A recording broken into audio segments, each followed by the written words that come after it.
Because night has fallen, and the barbarians haven't come. And some of our men just in from the border say there are no barbarians any longer. Now, what's going to happen to us without barbarians? Those people were a kind of solution.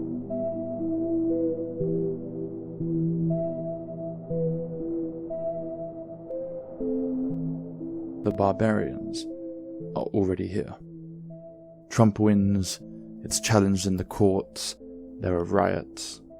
It doesn't matter. Or Harris wins, it's challenged in the courts, there are riots. It doesn't matter.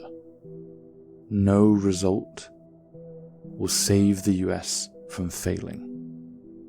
Citizens of the United States cannot secure their futures. The US state, in the deep sense that some people wave abstractly to, secures a future for its own. Its own do not include the average child, young adult, or family.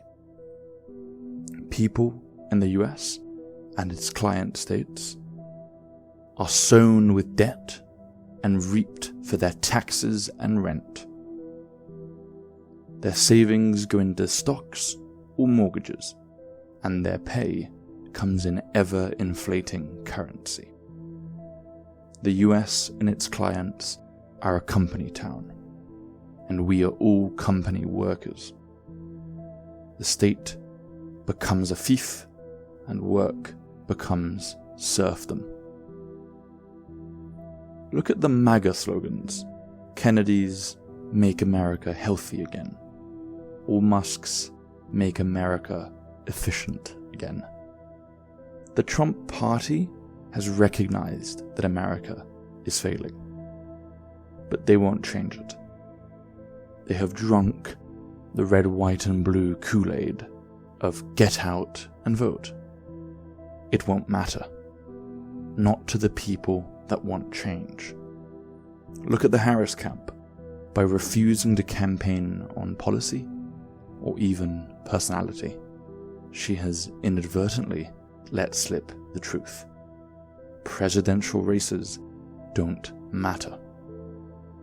No choice at the US election will have a meaningful impact on people's lives. The event itself will have an impact, and a pretty strong one if it isn't just rioting, but not the nominee that ends up winning this popularity contest. The mania around the election, and for that matter the previous two, is projection. We have seen 3 "this is the most important election of our lives" contests in as many election cycles. Sure, the heat might have built up a bit more, but the actual stakes, the actual consequences of the result, don't match the fervor. Voters want their choices to matter. Nominees want their election to matter. Both parties can detect that it doesn't. Maybe if I really, really want it. They silently bounce their anxieties back and forth between each other and build up a cloud of frustration and rage. It matters to them, and they want it to matter, and they might make it matter. Expect violence. The barbarians have been inside of the gates for some time. The US is not run by a president. It is run by Congress.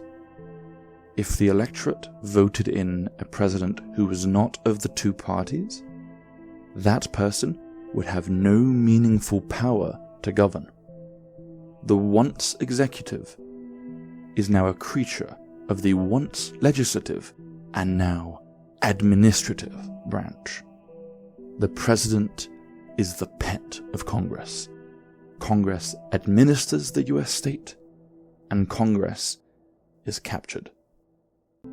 The re-election rate is 95% in the House of Representatives and 90% in the Senate. it has been the same Congress for decades. When was the last time the president mattered?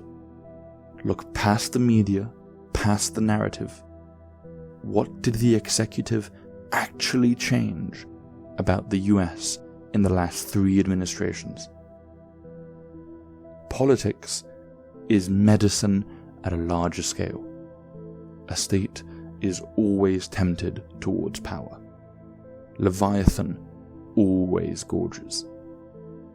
The political process is a tool for healing, maintaining or renewing the state when required and where it's needed. If the political process does not allow for these functions, then it is a captured state. Couple that with a religion-less society, and nothing can be built to replace the captured state. We don't build cathedrals or communities. We don't build guilds or factories. We build stadiums and Amazon fulfillment centers. The Colosseum and the Grain Door. We are waiting for the barbarians to do with us what they will. Post-election, expect popular frustration. Expect violence. The barbarians are here, and elections won't kick them out. Politics is not waiting for the barbarians to do it for you.